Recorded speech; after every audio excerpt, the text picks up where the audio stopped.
Hello, hello, everyone, and welcome to today's show.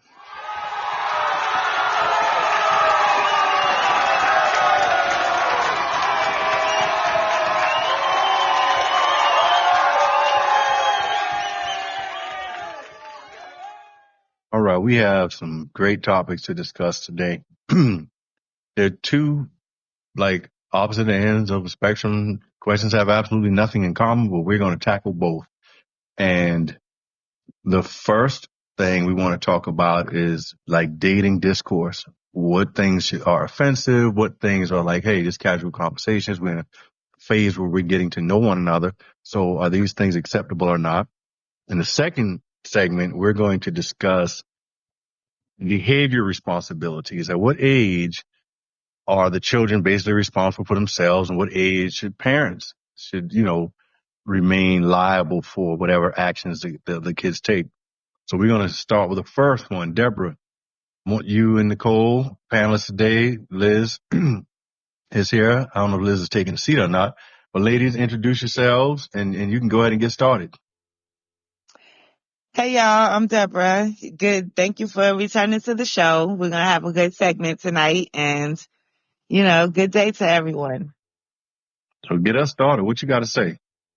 I was going to let Nicole introduce herself first. Welcome, everyone. Thanks for joining the show. We have two hot topics, and I'm going to let Debra start it off. Okay.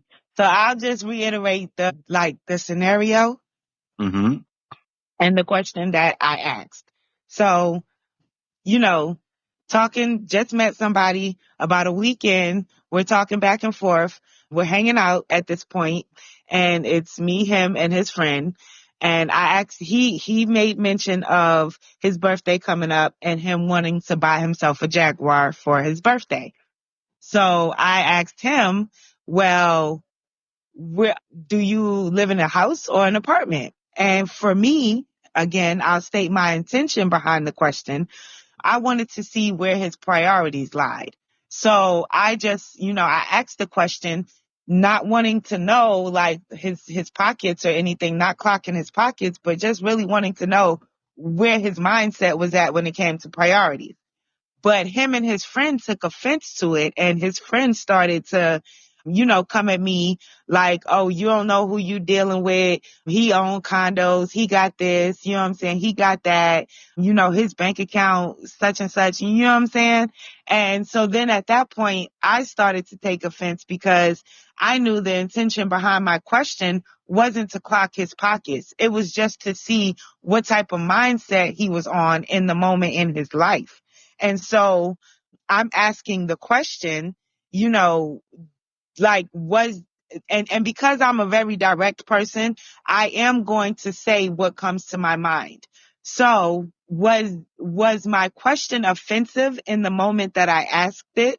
And I'm asking this to the men on the panel, to Koshan, to anybody else, because I just really want to know, was I wrong for asking the question, or was it I just didn't ask the question at the right time or in the right setting? Or maybe I should have only asked it to him, not with his homeboy around. Like, I'm not really sure. So I'm trying to gauge where did the offensiveness in my question come off at? Because it could be received, and I don't know him personally. So of course I have to put myself in the situation. And it's like, you're checking my priorities and what entitles you to do that, to feel like you have the right to check my priorities. It's like, I'm doing XYZ, but do you own a home? Is this Jaguar more important than a house to you? Is house coming off? And I mean, you have the right to ask that. So let me give just a tad bit more context as to why I asked that, right? Mm-hmm. Because in some of our previous conversations, you're asking me like what I'm looking for, where I'm at, right? And so Mm-hmm. I'm telling you, I'm looking, like I'm dating right now, but I am dating to like find something more serious, to be, more serious. I am looking to find somebody You're to not be looking for able to casual build with sex. Right. and grow with, and you get what I'm saying? Like create some shit with. I mean, some stuff with. You know what I'm Right. saying? So if you're going to ask me where I'm at in life, right? Mm-hmm. I'm telling you where my mindset is. I'm telling you what I'm thinking about and what I'm looking for. So if you're going to tell me that you're going to now buy a Jaguar for your birthday, I don't see, because we've already had this conversation with me already. You already inquiring about my priorities. So why Mm-hmm. in turn can't I like ask about your priorities and it still be okay? Like, so in my mind, I didn't think it was anything wrong with the question, because if you know what I'm looking for and what I'm trying to what I'm trying to do, then Mm-hmm. clearly that question aligns with who I am and what I told you I was looking for. James, have at it. We have some guys that are tuned in. I want them to have at it. Well, let me ask you this. What was his answer? Does he own a home? He never yet listen, he never even answered the question. Mm, He never answered the question. And that in itself was a tell to me, like, I don't know. Listen, I am in a new area, right? I'm in North Jacksonville. I right. know the area that I'm in is not a Right. great area. I know that there are a lot of women who are a certain type of way and they do a certain type of thing. And maybe the women in this area are like that, right? But I know who I am. I know Mm-hmm. I'm not from here. I know I am just a pebble in a new city. I just threw a rock and decided to go. Right. So, don't like, I'm not judging you and nobody else. I'm just out here meeting people, kind of trying to network a little, and don't judge me when you don't even know me. You get what I'm saying? Like, you truly Right. don't know me. You're not taking the time to really get to know me, to really understand if you know That what your where intentions I'm at are. with it. Let me Yeah, take a like, pause for a second. 1 second. I want to give what's going on, Tank? James, what's happening? All of our other listeners, hey y'all. JMS, Lizzie is here. Joy Quinn, welcome. We have a lot of our fellow African listeners and guests. We welcome you every week. Please share and invite others. So to give you guys a little backstory and get you caught up, Debra, a guy that she had been conversing with, and they went out to have a bite to eat, just have a good time, and met a friend. And the guy started talking about he's going to buy a Jaguar for his birthday. And Debra asked him if he owns a home or does he have an apartment. And the guy got offended. He and his friend got offended. So from a male's perspective, was that an appropriate question to ask? And why do you all think that he took offense to it? I want to hear from you all, from James, Tank. Please take a seat. Oh, and the ladies too. Tell us how you feel. Liz, Nicole, how do you feel about that? And just for Tank and Jay, just so that you guys know, I did give the added context that we, during the conversations that we had been having, he had also asked me like what I was looking for. You get what I'm saying? Where was my mind at this point? Like, so I let him know I am dating for, to really find something Long term. more serious. Right. Yeah, more long term, more serious. I'm looking to really find somebody I could build with, I could grow with. So with that, with you knowing that, just think about that and think about that Liz, being my answer. Me Come on, let's asking build you a something. question, Come on, Dad. What how you do want to you build? feel? Bet. Bet. Come on, what you want to build? Let's build something. all right, Liz, we want to hear what you have to say, Liz. No, I had a couple questions first. So how long Yeah. have you known this guy? Literally, we like 6 days. Okay. And you've been like conversing on the phone and then y'all decide Yeah. to meet up for dinner. Yeah, like we were, you know what I'm saying, talking on the phone every day here and there. And then we decided to meet up, catch a few drinks. And that's what we were doing. Kind of split on that one. Cause I'm curious, where he lived never came up before you guys went out to have dinner. No, I never asked him if he had a house or an apartment. You get what I'm saying? Where he lived, yes. Like the area that he lived in, yes. I Okay. did ask that. But again, I didn't ask like, where he stayed. I didn't ask that. Not in that And moment. you Not in shouldn't. the And you conversation that shouldn't. we had been Yeah, having. No. I was gonna say, I kind of agree. I think it's kind of early on to, maybe it's the way you said it, I was thinking that too. Maybe the way I asked the question didn't come off. Yeah, because it's nothing wrong with being curious as to where someone lives. So I think it's the way that you said it that may have been offensive, but I wanted to say that I don't think though that whether he's buying or renting versus buying a Jaguar, I don't think you can make a determination that quickly that about his priorities either though. Can I inject something, please? And you're 100%. But I'll tell you where I was like, where my mind was at when asking the question after Tank interject. Go ahead, Tank. Because a lot of people choose to rent apartments or rent because it's less responsibility. Yeah, that's On the house, that big I own a responsibility. home now, but I'm saying Yeah, that's a big responsibility. I Yeah. wouldn't. I've seen Right. both sides of it. Yeah. Right. And so with me also knowing that, you get what I'm saying?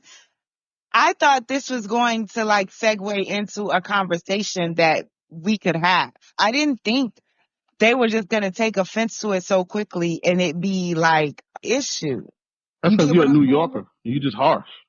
I mean, I did, so I didn't because in my, like, okay, so if he said, even if he said that he was renting an apartment, of course I would have had questions that came after that. You get what I'm Why? saying?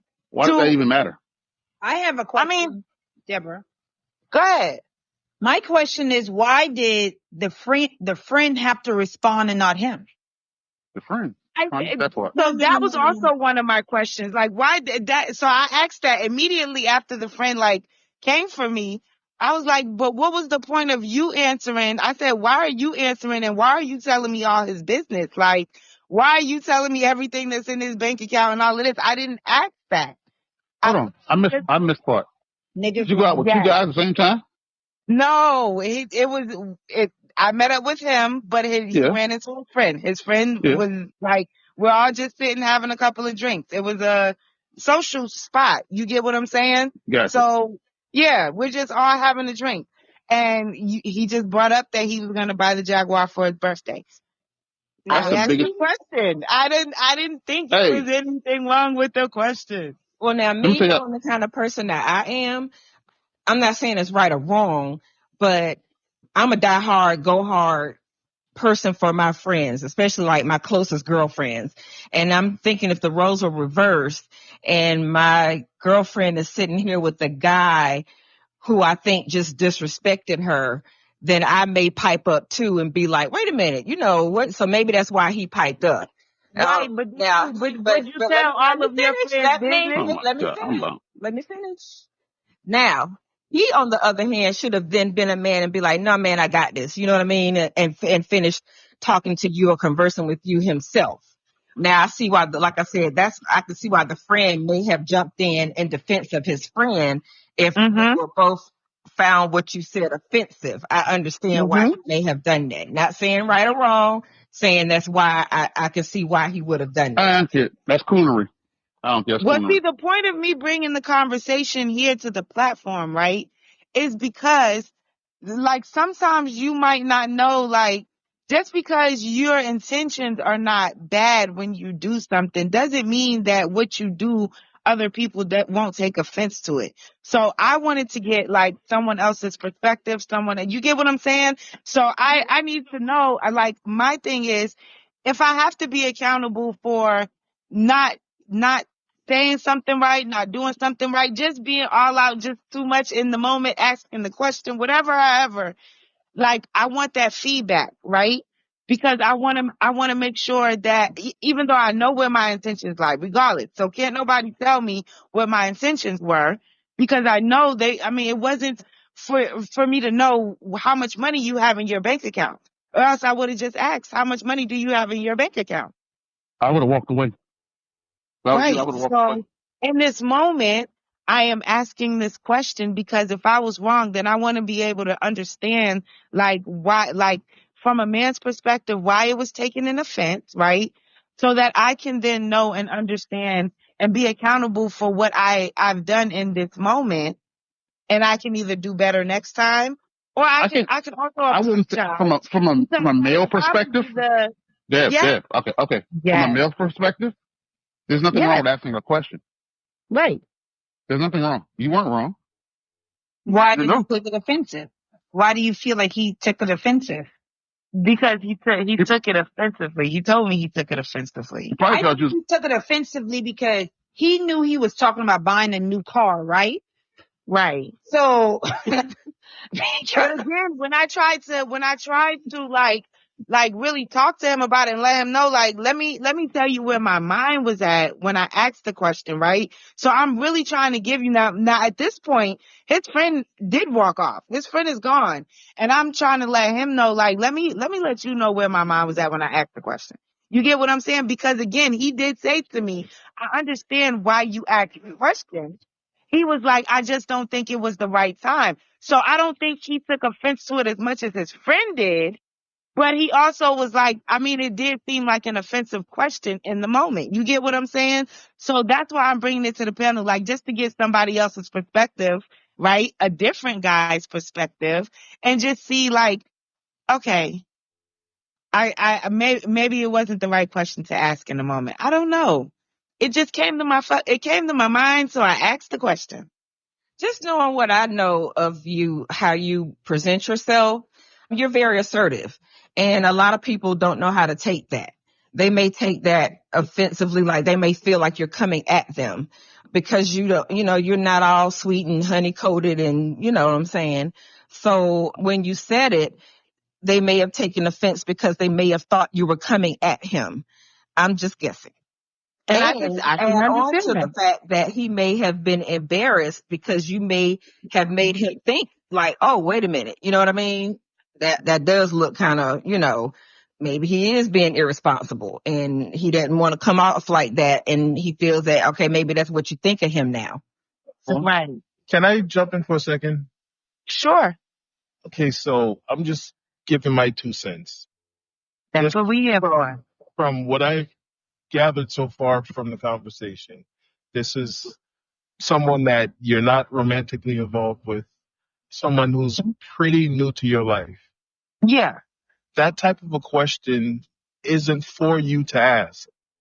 If me and you just hanging out casually and we're not even sure if it's going anywhere, I don't give a damn if I say I'm buying a kangaroo. That is what I do with my money has no effect on you.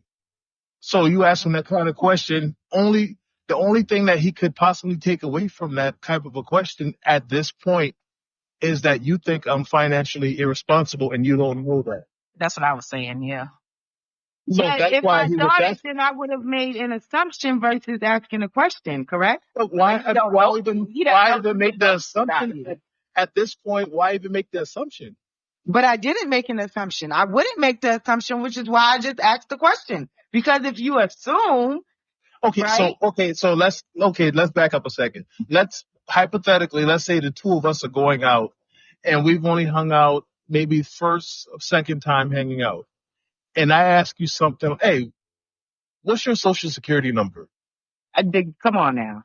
No, because you're asking questions that's leading to like you're asking financial questions at this point. Kind of not the same thing. Not the same Kind of thing. And not the same again, thing, but it's in the same hold on, Jay. ballpark.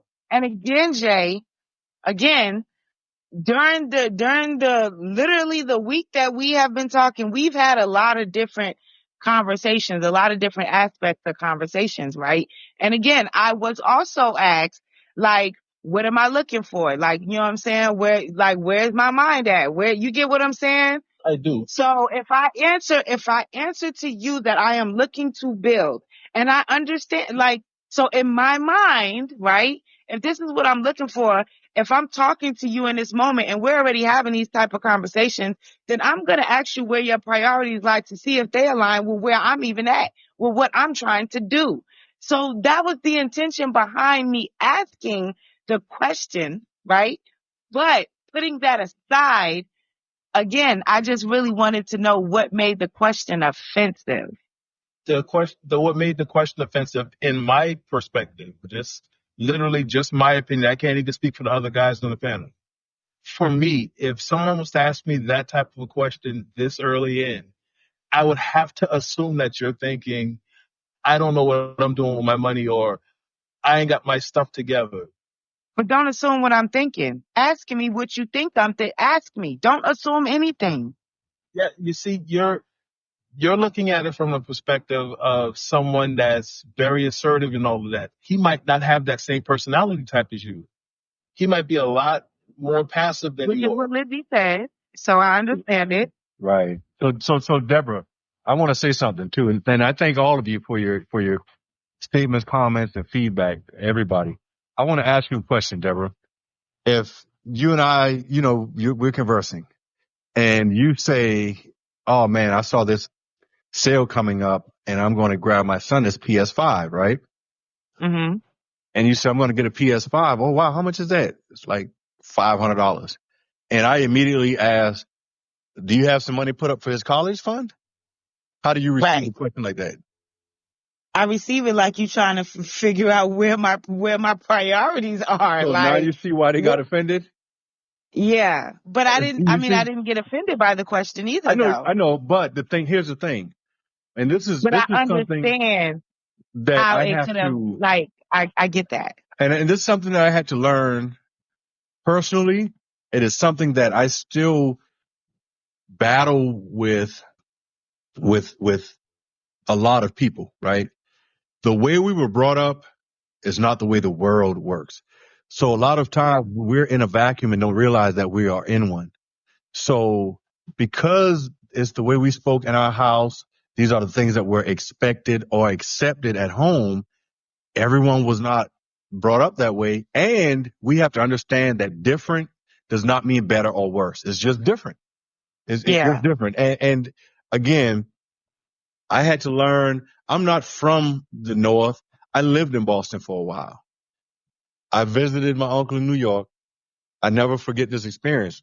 We got to Grand Central Station, and as a kid, I was always taught to open doors for women and you hold the door until the next male comes around. I knew that in elementary school, right? I'm at Grand Central Station in New York and I held the door, and I know it felt much longer than it probably really was, but I know for a good 2 minutes, not one guy stopped to hold the door. Not Yeah. one. They all just hustled through. And you can imagine how many people are walking in and out of a door at Grand Central Station. Right. And He's a full-time doorman, homeboy. Right. I was a full-time doorman. And when we got on the train, my brother pulled me to the side. He grabbed me. He said, "Hey, stop all that smiling." I'm cheesing. We're riding the train. My uncle lived on the corner of 176 and Davidson Avenue, where the train comes off of Davidson. So we're riding all the way up in Bronx, and I'm waving, saying good evening, hello, smiling, country boy. And not one Just out person there looking like responded. a victim. Right. But at the time, I was like a fifth grader. I was probably like in the fifth, no more than sixth grade. But he's now feeling responsible for me because my brother's 5 years older. So if I'm 10, he's 15. So to think about the responsibility of a 15-year-old looking out for a 10-year-old on the train in New York just by ourselves. But I had to learn Yeah. that, when we're brought up differently, our communication is different, the expectations are different. And the short time that I lived up north and that one experience, I can say kind of made me cold hearted. And I remember working on a job in Augusta, Georgia. And my principal at the time called me in. Said, "I need to have a talk with you." I said, "What's up?" He said, "Well, Miss blah, blah, blah brought to his attention that I was rude to her in the mornings." I was like, "What?" He said, "Well, I didn't seem like you, but I wanted to find out what's going on." I said, "How am I rude to her?" He said, "Every morning she says good morning to you and you don't respond." And I'm like, I told him about my bad experience. And I said, "I am not a good morning person. That's not what I do." People that know me personally, if I text them, if I communicate with them, they'll stop me and say good morning. Because if I'm texting you for something, I'll text James, be like, "Hey, bro, I need to hold your grill." There's no good morning, no how you doing. Uh, No, good afternoon. How's your day going? right.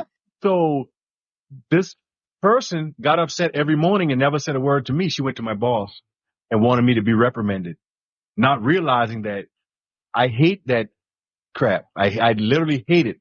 I hate it. I worked my grandfather owned a corner store. I had to smile and say good morning, yes ma'am, yes sir, to 100 strangers well, I wasn't strangers, but to 100 people every day that came in and out of the store.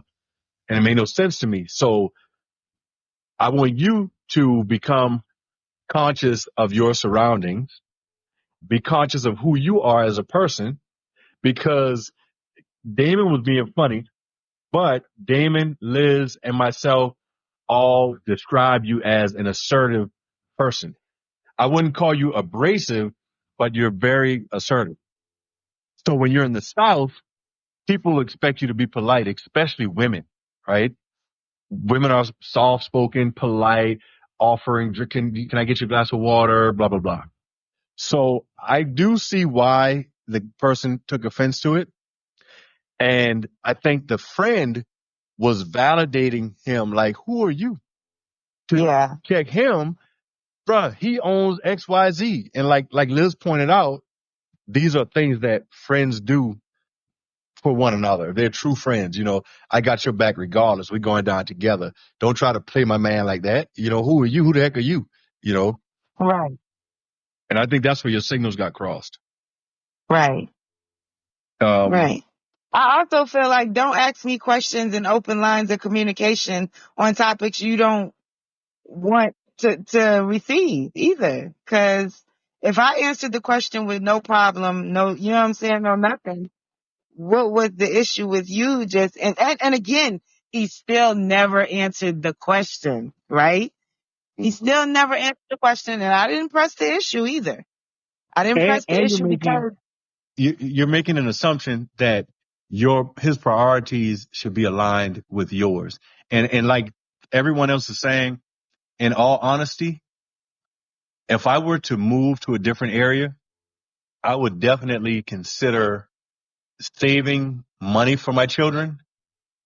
That would be the equivalent value of a home, but not looking to purchase a home.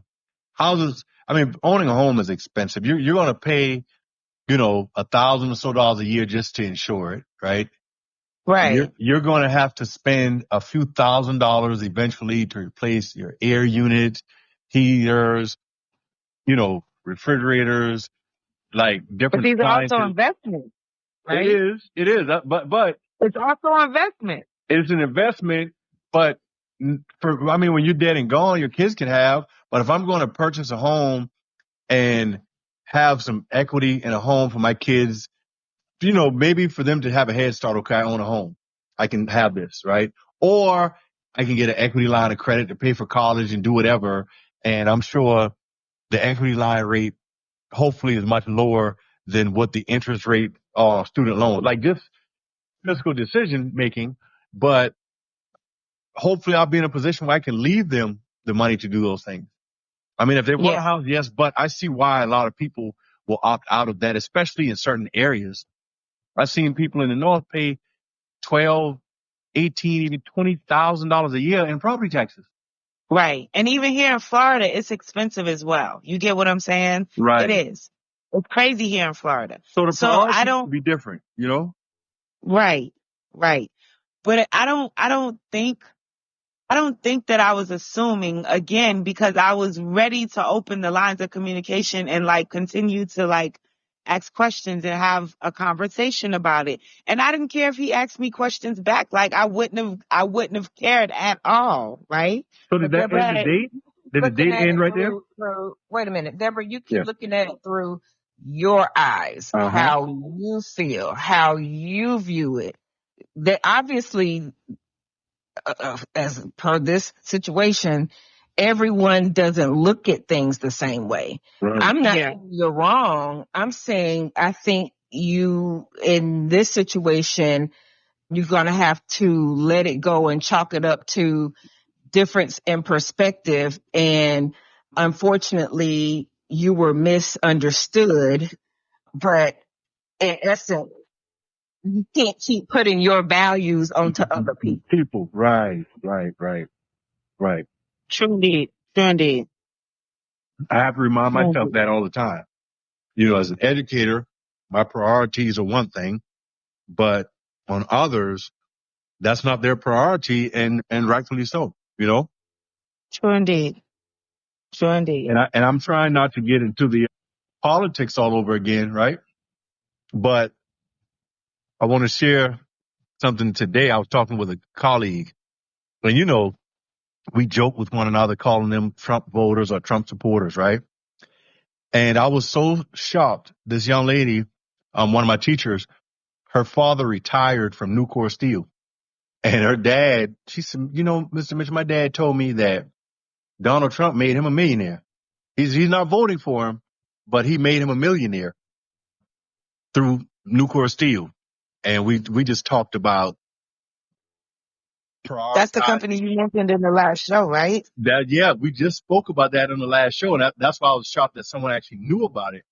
And I was sharing the name. Her father was involved in the class action lawsuit as well, and you can look it up at any time. It's Brown versus Nucor Steel, and Quentin Brown was a classmate, but I think it was like a $28 million lawsuit that they settled for hiring discrimination, and the EEOC levied against them. But we talked about priorities and prioritizing, and how educated people tend to surround themselves with educated people, right? And sometimes you lose touch with people that aren't in your circle. And that's where I was going with this. And she said how her dad's friends would joke about Trump saying these jobs, or nobody wants those jobs. Who wants to do X, Y, Z? And she's like, my dad wants those jobs. My dad made the steel rods for Nucor Steel, the rebars and steel rods for buildings and bridges. And he made six figures every year and had stocks and retired a millionaire. So she was like, a lot of people don't realize how many people really want those jobs, or how many people are working in the labor industry, labor field. So for you, I want you to challenge yourself to start being sympathetic, or just saying, what if I was in their shoes, or how would they view it? Like I said, if you're talking about buying a PlayStation for your son and a guy asks you, well, have you saved for his college yet? Or your child gonna have to get student loans, but you buy a PlayStation, you know, and the same concept, different dollar amounts, of course, with the Jaguar in a house, but it's still prioritizing. And then I'm assuming that you should prioritize education like I do as an educator. Go ahead. Right. Right. I understand everything you guys are saying, 100%. But I I want to do. And that, segue right quick, because believe it or not, y'all, I don't know why this thing is moving so fast. The timer. it's been almost an hour. Yeah, but the timer is showing an hour 25 minutes. It's going really, really fast. I'm gonna have to call them about that. Hey, by the way, while we're on the subject, Mm-hmm. I don't get the notices until you guys are deep in. I'll get a notice saying that the podcast is starting, and then when I jump on, y'all are deep in already. So I think the notices are coming out late too. I'm gonna start sending them to you priority, like initially before we even get started. Good looking out. I appreciate that. Mm-hmm. Now I want to segue into our next topic, guys. When are kids responsible for their own actions? When they know right from wrong.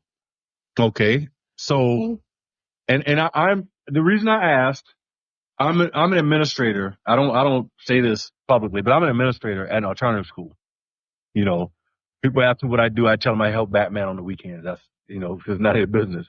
But I have encountered so many situations, and of course, my first option is to contact the parents, speak to the parents, make them aware of their child's behavior, and see if they have a way of correcting this behavior. Next steps are going to be suspensions. The next is an even longer suspension, and then finally recommendation for expulsion, which I try to avoid. But like, at what age? Because, sometimes you're like, oh man, these parents should do this, the parents should do that. But I realize that these kids are doing things that the parents have absolutely no knowledge of. Like they're one person at home, and they transform at the bus stop. As soon as they get on the bus, now they're hitting the vape with their buddies. They're doing whatever. Girls are sneaking out. They're getting dressed like they're going to school, but they're meeting these little boys, smoking marijuana, having sex on parks. Or guys are going somewhere, stealing and doing whatever. Just so much goes on. And the parents have literally got up, showered, got ready for work. They watched their kids get dressed and have breakfast, and it's like, hey, I got to get out of here at 7:30 to be to work at 8. Your bus comes around about 7:45. You know, you can sit home for 15 minutes and get on the bus. You're 15 years old. But we've had parents where their kids are absent for 12 days and they didn't know. The kids, when they get off work, how was school? They got a whole story made up about how this imaginary day went, and they never went to school. And I I wonder, mean, it makes sense if yeah, you so, think about how we were yeah, back like, in the day. well, for me, school lunch was my only meal, so I had perfect attendance. I mean, there was a lot of days where, like, my stepdad had a liquor cabinet, like, Yep. in the downstairs den. And We before replaced it with school, water. because social studies was my first period and I couldn't stand social studies. So I would go fill up, like, my water bottle with some of his liquor, take it to school. You know what I'm saying? But yeah, I'm leaving the house and I'm going to school. But by the time I get into first period, We lifted. I'm gonna go to sleep because I really don't want to be here. And you know what I'm saying? Like, but if you ask my parents, I was the model child. Do you get what I'm saying? I Right. graduated in the 11th grade. I had all of my credits for all 4 years.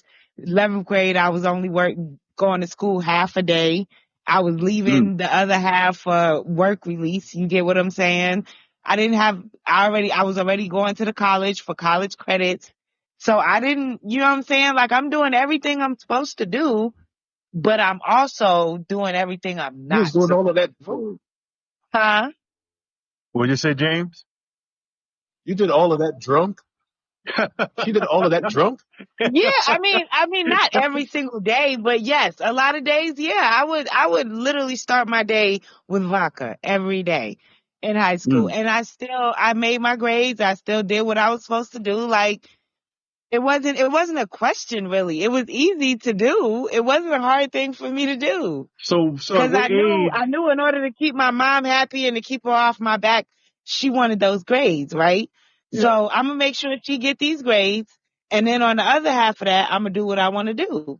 So at what age are the parents responsible? And for our listeners that called in, welcome, welcome. We see you all are here.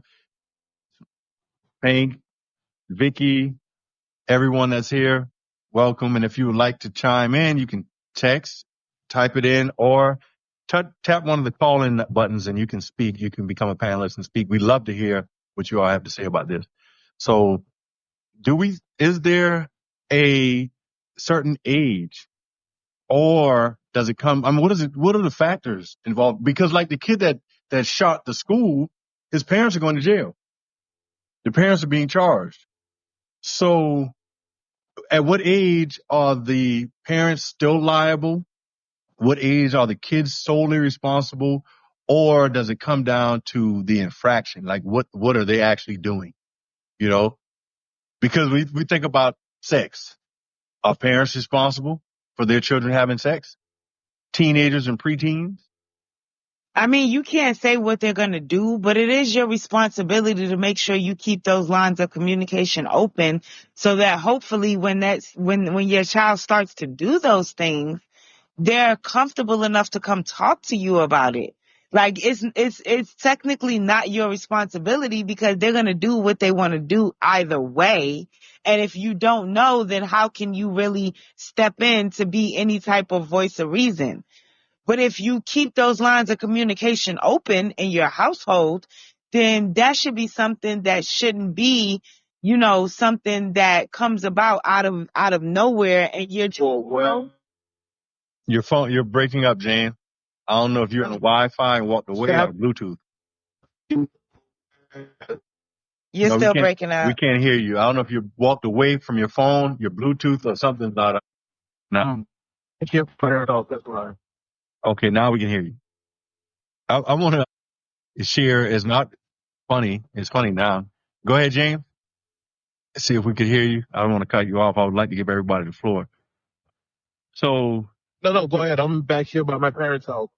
oh, right. Well, we can hear No, you I'm back clearly here by now. Yeah, we can. and I'm on their street. Okay, so what I was saying is situations like something like you're a teenager having Okay, now you breaking up again. something, what you gonna do? You just be more We can't hear you extra. anymore, Jay. Or Yeah. Yeah. He keeps going in and out. And he's just in a bad area. yeah, yeah. I want to talk about an incident that occurred back in, I was about 12, 13. It was a Easter car show in 1988, maybe 89. So Easter car show, my parents think I'm at the car show with everyone else, which I was. And after the car show was over, the area where I lived was called a labor camp. We had migrant workers that came in every like spring, early summer. And one of the guys spotted this Hispanic migrant worker. He had walked down to where the car show was looking for some alcohol. So he gave her some alcohol. She wanted a beer. He gave her some liquor. Got her drunk. The whole day he was getting her drunk. So that night when the car show was over and everyone left, he walked her to an abandoned house and started having sex with her. His brother called me and a friend and we walked off. A couple guys spotted us. They walked off. A few more saw what was going on. There were 13 guys in this abandoned house while this one guy was having sex with her, with this Hispanic lady. She couldn't speak English. When he got done, his brother started having sex with this lady. Me and a couple other guys, I'm 12 or 13. We were rubbing the lady's breast, like this is fun. This is it, right? When it was over, we left, walked out, went home. It's Sunday. It's Easter Sunday. Went to the car show, and the next day in school, you know, I thought about it, and I was like, we could have been charged with rape. 100%. All of you. Yeah, but my parents are like, he just went right down the street to the car show Yeah. in our neighborhood to the car show, Oh my gosh, that just brought back a story for me. And that, like, it's so crazy how just you mention it, like, thinking about the things that we did that our parents were not aware of. So when I was 17, my friends were, selling marijuana. You get what I'm saying? They had a whole trap house. Mm-hmm. I would get out of school, you know what I'm saying? Tell my mom I was going to my homegirl house, but I'd be at the trap house. And I would make like $300 to $400 a day. And my job at the trap house was to stand in the corner and hold a shotgun. And if anybody came in, and the corner that I was in, when you came in the front door, you couldn't even really see me, right? So it was also my job to be inconspicuous, but hold the shotgun and kind of man the house.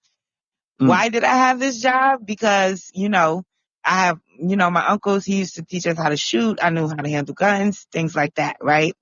So this is what I'm doing after school a lot of days. And They have Lord no knows clue. what could have happened to me. But my mom has, even to this day, I've never even told her that. My mom has no clue that I used to work in the trap house. What was you doing in the trap house, Deb? I mean, I just told you what I was doing in the trap I don't house. know. I don't know. Tell us the truth. You can I tell us was the truth also now. smoking the marijuana, but I was Statute also of limitations manning passed now. support, holding the gun at 17. At 17, y'all. He's a thug. I knew something was up with you. I knew he was a thug. I mean, listen, I will be the first to say, that's why I always say I don't have any regrets in my life, because everything I did, it made me who I am today. Like, the experiences were what they were. I, now that I can look back on them, they were like, in the moments, they were fun. They were exciting. Glad I took the risk. I'm also glad I never gotten into any real trouble. You get what I'm saying? But at the end of the day, who wants to just be on this earth and live just the most mundane life and not ever say they experienced anything? Mm. Come on. Like, you're gonna take some risks. You're gonna step out there and do some crazy things at times, especially when you're younger and you don't have the wherewithal to think about where your actions may lead you. You know what I'm saying? You're gonna So really glad, try to live so life. glad God changed your life. I am too. I am very glad he changed my life. So Liz, Nicole, what are some things that you all have done where your parents weren't aware? Oh hell. What you feel, Nicole? I waited till I got to be an adult to go rogue. So literally, and when I went rogue, I went rogue. But yeah, like I didn't start drinking till I was 21. I was like almost 18 when I started having sex. So yeah, I was pretty boring. But I also know that life is gray.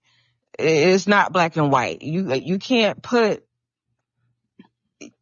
group everything under, just one umbrella. Like you can't say, okay, parents need to be responsible for what their kids do. Some do need to be responsible for what their kids do because they're the reason why their kids are doing it. If a child that's been molested who becomes promiscuous, oftentimes it's because an adult or a parent or a mother's boyfriend that's an example of a child doing something or behaving in a way that is the product of how they were raised. You know what I'm saying? A lot of children who are brought up in alcoholic homes, that's how they learn about alcohol and drugs. I did not grow up in an alcoholic home and later, had my experiences with drugs. So that's an example of how, again, I can't blame my parents for what I did, even though I wasn't a child when I did it. So you have to take each case, take everybody case by case. Right. And before you determine whether it's the fault of the parent or the child. It's not, everything isn't absolute. I like that. I agree. And I think about that as well. Like some of the things that my nephews, and I kind of took responsibility. And then sometimes you think about these superficial things like, oh, it's a generational curse, a family curse, or X, Y, Z. And I'm like, no, I don't believe in that stuff. But I think about, I used to ask like, where did I go wrong? Because my son was a great honor student, right? Perfect kid. I might get a call here and there about him laughing in class, right? I'm like, hey, all right, he's a 6-year-old boy. That's what they do. But when he got older and then started smoking weed and trying to be a drug dealer and things like that, I never encouraged him to do anything like that. I always spoke against it. Like, I don't know. I'm like, well, where'd you get this from? And kids can do things that you will never know because go ahead. I'm sorry, I didn't mean to cut you off. Sometimes some things are so deep rooted, we don't know why. And it takes somebody on the outside analyzing. I know for me, that's what happened. It wasn't until I went to therapy and we dug deep that I was able to tie some things back to childhood that I had completely no idea had any relation or any connection to my childhood. And sometimes it's not what your parents do, it's what your parents didn't do. I'm horrible with money because my parents didn't teach me how to be responsible with money. It wasn't something, and my dad's a CPA. So, he just never, that wasn't something we sat down and talked about. And I don't know why, but for the longest, I'm like, why, especially my parents, like, why you always broke? Why you in debt? Why you this? And I'm like, well, I don't know. I make good money. I don't really buy a lot of stuff. And that's one of the things that I went back and realized that, okay, no one ever taught me that, okay, you need to budget. And budget, I didn't know what a budget was until after I went to therapy in my 30s. I never had a budget. You see what I'm saying? And again, my dad's a CPA. So, We're going to, I don't know what's going on with the timer. It's running like triple time. It put us over 2 hours. So I'm going to start it over right now. Okay. It's joined.